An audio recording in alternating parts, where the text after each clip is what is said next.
नमस्ते मित्रों, व्रत पूजा त्यौहार चैनल में आपका बहुत बहुत स्वागत है। आज हम सुनेंगे होलिका दहन की कथा। 5 दिनों तक चलने वाला होली का त्यौहार फागुन मास की पूर्णिमा को मनाया जाता है। हमारी संस्कृति में इस पर्व को सभी वर्ण के लोग आपस में भेदभाव मिटाकर बड़े उत्साह के साथ मनाते हैं। मान्यताओं के अनुसार होली के पूर्णिमा के ठीक 1 माह पहले माघी पूर्णिमा के दूसरे दिन शुभ मुहूर्त में होली का डंडा गाड़ा जाता है। होली के ठीक 8 दिन पहले होलिका अष्टक के टाइम से होली जलाने के लिए गुलरियाँ बनाई जाती हैं गोबर से।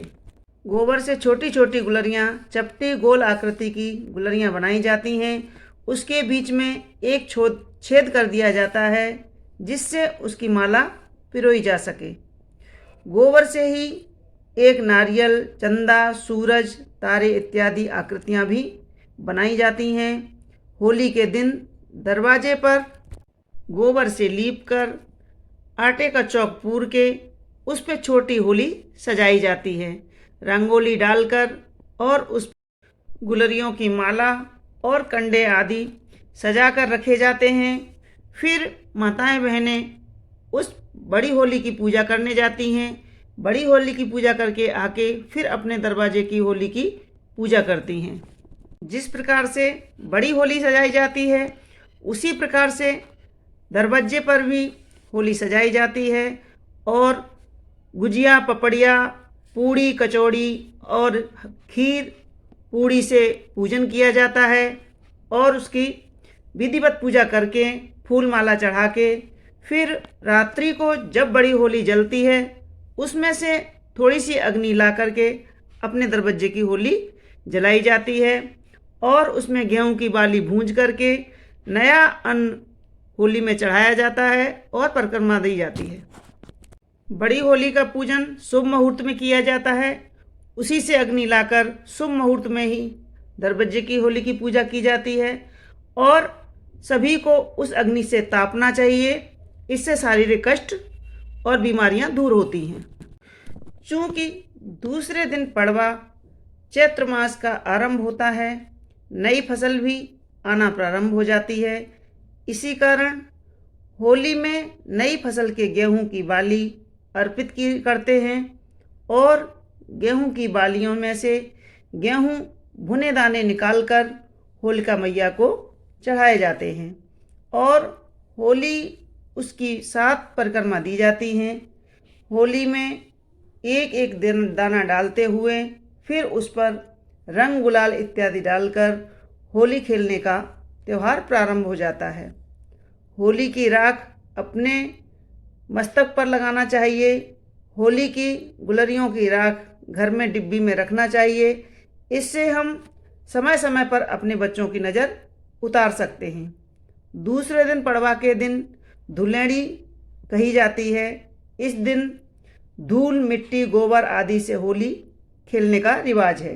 होली के 5वें दिन को रंग पंचमी के रूप में मनाया जाता है और यह त्यौहार बहुत ही धूमधाम से और खुशियों के साथ रंगों से खेला जाता है। कहीं कहीं पर धुलेड़ी ज़्यादा मनाई जाती है, कहीं कहीं पर रंग पंचमी ज़्यादा मनाई जाती है।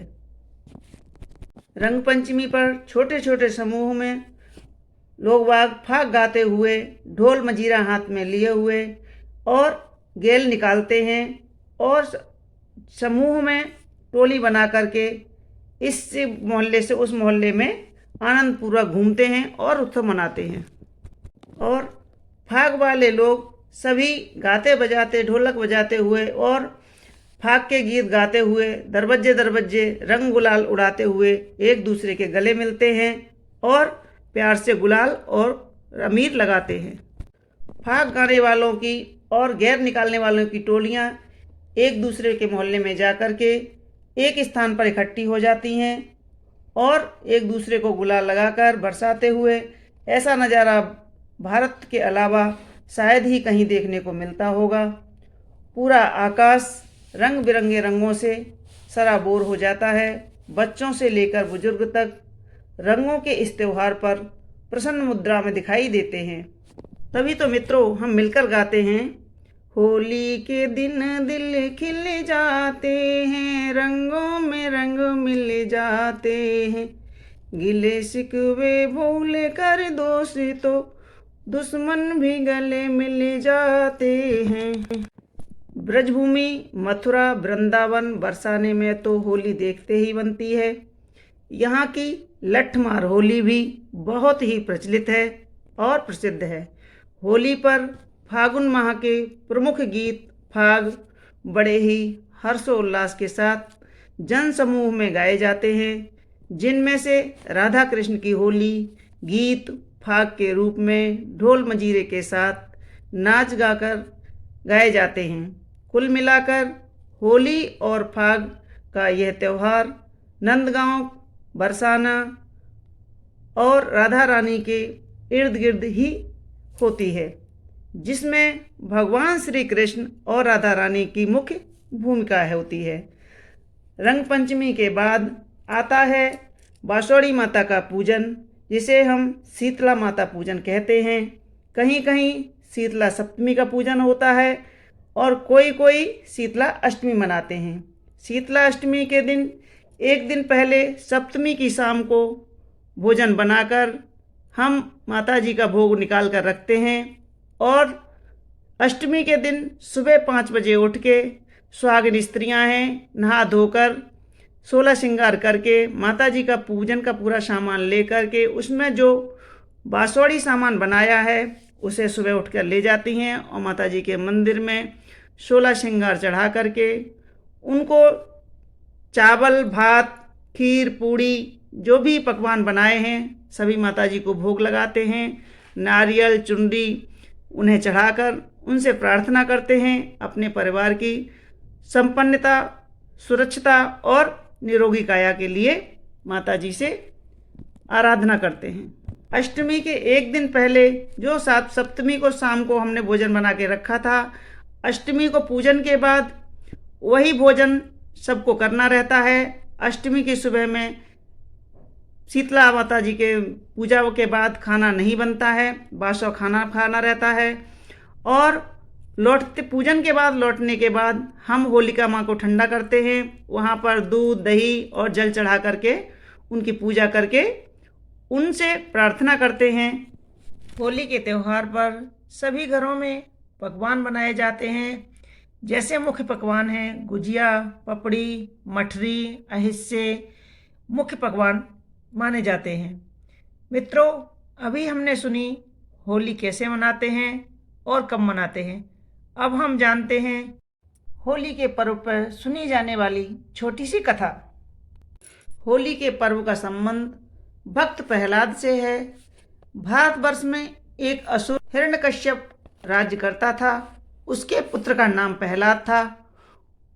भगवान का परम भक्त था, परंतु उसका पिता हिरण्यकश्यप भगवान विष्णु से दुश्मनी रखता था।